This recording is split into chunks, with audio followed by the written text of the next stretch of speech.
first introduce yourself. Hi, my name is Denzel Carlisle St. Hill, and I'm the General Secretary for the Movement for Unity and Democracy in Guyana. Guyana is actually in South America. For those who would like to know, we're located on the northeastern shoulder of that continent. My work started when I was 18 years old in the political arena as a young person coming into the thing. I must say I never liked politics. I always wanted to be a neurosurgeon.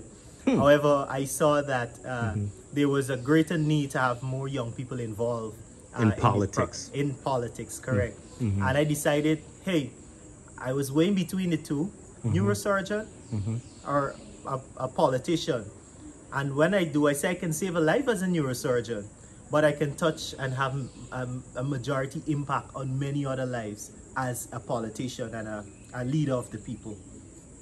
Well, and you introduced yourself that you started politics at a very young age, and you've just alluded things that have motivated you to enter into the politics. Share with us a little bit about the politics in Guyana. A lot of people, they confuse Guyana with the Ghana. Yes. Okay. So we know Guyana is in Central America. South America. South America. I'm sorry. Yes. I'm sorry. Okay. Tell us a little bit the process that you guys, your political party, that is going through now. Okay. Our political party started in 2023 during the local government election. At first, it was just an idea. But then we realized what our people are actually facing with the two major political parties.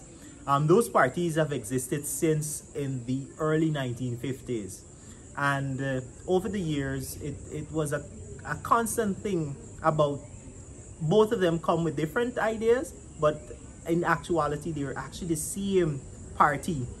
And then it started to take on a toll on people. And we decided, hey, when the election was held in 2020, we had one of the longest elections in the world, 5 months. We realized that leadership is lacking in our National Assembly. And it motivated us to form that movement, a movement of the people, for the people and by the people. And since then, we participated in our local government election. When I was appointed General Secretary of the movement, I was also given the responsibility of Chief Political and Chief Policy Officer. Additionally, campaign manager during that election, and I was only 23 years old. So at first it was kind of daunting on me, and it was at the same time I knew I had to accept those responsibilities. We went into the local government election, and we were one of the, actually we were the only small political parties that ever got in a seat at the local government election. The reason for that, I believe that we had to move out of the norm from the major political parties and think outside of the box. And I started to do that. And then I realized the people or the electorate was much more receptive to that position because it speaks difference. And that is one thing that I stand for, and the members of our movement stand for as well. Well, so you guys now, you just want your political party. What's the name of your political party in Guyana? Because the American Swahili News listeners and the viewer, they would like to know and search and follow your steps, probably some of these countries in Africa or in Tanzania, in Kenya, and elsewhere. Tell us a little bit about the name of your political party. So the name of our political party is the Movement for Unity and Democracy. If you know Guyana, there's a division that is there, but most of our leaders don't want to accept it. That's where unity step in. We believe that we bring the recipe for unity, and that is what we're using, hence why unity is in the name, and we're trying to push that among our people. We're a nation of 6 peoples that makes up one great population, and we always believe that in everything we do, there must be a united front. either as a nation. We can't just wait when there is a major issue affecting our country, like our border controversy, when we should be united. Unity must be on the forefront. And then there's democracy. We believe in the rule of law and rule of the people. And in anything we do, there should be a democratic process.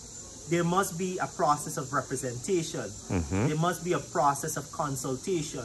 There must be a process whereby the decisions that the leaders in our nation will be making, it should involve the people. Because at the end of the day, the ticket to government is the people.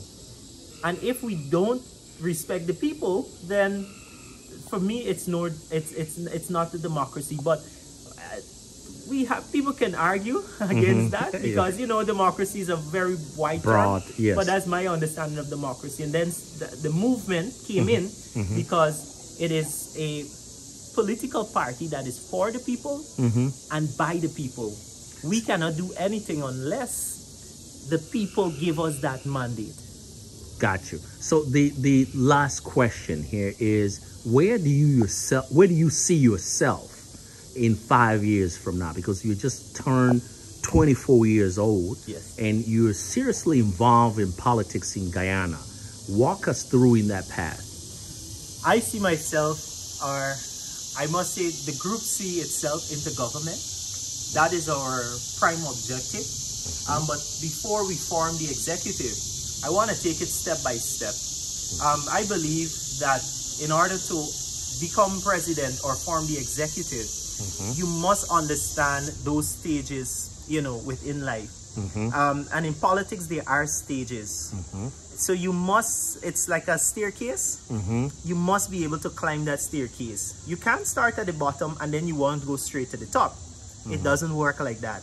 You must understand, as a leader, it is your responsibility, because once you start climbing that staircase, you will realize that this board is loose and the people can't climb, because remember, you are at the front. So it's your responsibility to nail that. And that's what we're trying to do. We're preparing for the general and regional elections next year November, and we want to enter that. But we don't want to form the executive. We want to have seats in the National Assembly, because from there, that is where major decisions are made. And I believe that once we are there in the National Assembly, we'll be able to effect change, because we have a representative approach to a number of issues. And once we're there, we'll be able to have some form of comfortability when it comes to the decisions that are made in the highest house. What is your last word? My thing is more centered around young people. I know we're at a stage in this world whereby we're seeing that our political leaders are deviating from what they actually stand for. But don't allow that to discourage you, because if I would have allowed that to discourage me, I wouldn't have been here today, being the youngest in my party, leading people who are older than me. You have to remain focused. Remember the ultimate goal. It is for yourself and for the future of your children and their children and their children. So you can't just sit idly by. You have to be motivated to keep pushing and fighting for something. Because I have one saying, you must, if you don't fight for something, then you lose everything. So that's my word to young people at home and abroad. Thank you very much for speaking with American Swahili News and Swahiliville Online TV. And then I'm looking forward, maybe we'll catch up with you, or we'll meet again next time when you visit Columbia, South Carolina. Yes, definitely. Thank you. Thank you.